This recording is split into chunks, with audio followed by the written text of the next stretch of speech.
Hello दोस्तों, कैसे हो आप लोग। आशा करते हैं अच्छे होंगे। तो मेरे वीडियो को एक लाइक एवं चैनल को सब्सक्राइब जरूर कर दीजिएगा। तो कहानी पूरा जरूर सुनिएगा दोस्तों। तो चलिए देर न करते हुए कहानी को स्टार्ट करते हैं। छोटे से कस्बे में एक लड़की रहती थी, नेहा।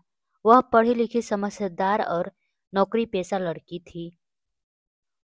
उसका स्वभाव बहुत शांत और आदरपूर्ण था। नेहा की शादी 1 साल पहले अमित से हुई थी, जो शहर में एक बैंक में नौकरी करता था। शादी के बाद नेहा को उम्मीद थी कि उसे ससुराल में प्यार और अपनापन मिलेगा, लेकिन किस्मत को कुछ और ही मंजूर था। नेहा जब पहली बार अपने ससुराल पहुंची तो घर बहुत बड़ा और सुंदर था, लेकिन वहां एक चीज की कमी थी, रसोई की खुशबू। न तो चूल्हा जलता था, न ही किसी के हाथों में खाना बनता था। सासू माँ कहती, हम थक गए हैं, अब तो सब बाहर से मंगवा लेते हैं। ससुर जी भी कहते, अब जमाना बदल गया है, बेटा बहू को खाना बनाने में वक्त क्यों गवाना। नेहा को थोड़ा अजीब लगा। वह तो सोच रही थी कि ससुराल में सब मिलकर खाना बनाएंगे, बातें करेंगे, हंसेंगे, लेकिन यहाँ तो सुबह सुबह मोबाइल ऐप से खाना ऑर्डर करने की आवाज ही सुनाई देती थी। पहले कुछ दिन नेहा ने सोचा, चलो ये भी एक नया अनुभव है, पर धीरे धीरे उसका मन बुझने लगा।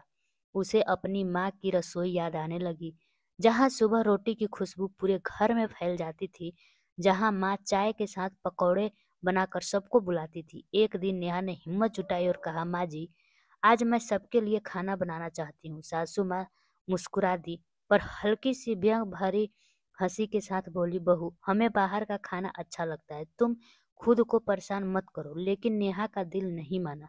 उसने अगले ही दिन सुबह जल्दी उठकर रसोई में कदम रखा। वहां महीनों से गैस स्टोव बंद पड़ा था, बर्तन धूल से भरे थे। नेहा ने साफ सफाई शुरू की और फिर प्याज टमाटर काटकर सब्जी बनाना शुरू किया।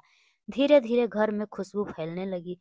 ससुर जी अखबार पढ़ते हुए बोले, अरे ये कैसी अच्छी खुशबू आ रही है। सासू माँ ने कहा, बहू ने शायद कुछ बना दिया होगा। जब नेहा ने गर्मा गर्म पराठे, आलू की सब्जी और दही परोसा तो ससुर जी ने बरसों बाद घर का खाना खाया। उन्होंने कहा, वाह, ये तो बचपन के दिनों की याद दिला दी बहू। उस दिन के बाद नेहा ने हर दिन कोशिश की कि घर में खुद से खाना बने, लेकिन सास ससुर को यह आदत रास नहीं आई। धीरे धीरे उन्होंने ताने देने शुरू कर दिए, आजकल की बहुएं तो बाहर काम करती है, लेकिन हमारी बहू तो बस रसोई में ही लगी रहती है। किसे जरूरत है इतना झंझट करने की। नेहा के दिल को चोट पहुंची। उसने कुछ दिन रसोई में जाना छोड़ दिया। घर फिर से पहले जैसा हो गया, डिब्बा बंद खाना, ठंडी रोटियां और पैकेट की चाय। कुछ ही हफ्तों बाद सास ससुर की तबीयत खराब रहने लगी। डॉक्टर ने बताया उन्हें पेट की परेशानी और गैस्ट्रिक की दिक्कत है। जंक फूड से बचे और घर का ताजा खाना खाएं। उस दिन ससुर जी चुप हो गए। उन्होंने नेहा से कहा, बहू, अब समझ आया कि घर की रसोई क्यों जरूरी होती है। तेरी बनाई खुशबू की असली सुख है।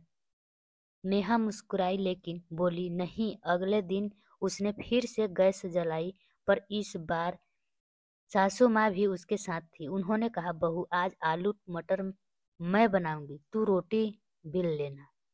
उस दिन के बाद घर की रसोई फिर से जीवित हो गई। सुबह की चाय के साथ हंसी, बातें और खुशबू के घर को भर दिया। अब सास ससुर खुद कहते, बिना रसोई के घर तो घर नहीं होता। बहू, तूने हमें ये सिखाया। नेहा ने मन ही मन मुस्कुरा कर सोचा, रसोई सिर्फ खाना बनाने की जगह नहीं, ये रिश्तों की मिठास को पकाने की जगह होती है। जब उस घर में हर रोज चूल्हा जलता और नेहा का प्यार हर थाली में परोसा जाता। सीख, जिस घर में रसोई की खुशबू नहीं होती, वहां रिश्तों की मिठास भी धीरे धीरे खो जाती है। घर की गर्म रोटी और अपनेपन की महक ही परिवार को जोड़कर रखती है। तो भाई दोस्तों, मेरी कहानी कैसी लगी कमेंट बॉक्स में ज़रूर बताइएगा। और मेरे वीडियो को लाइक एवं चैनल को सब्सक्राइब जरूर कर दीजिएगा दोस्तों। चलिए तब तक के लिए बाय बाय।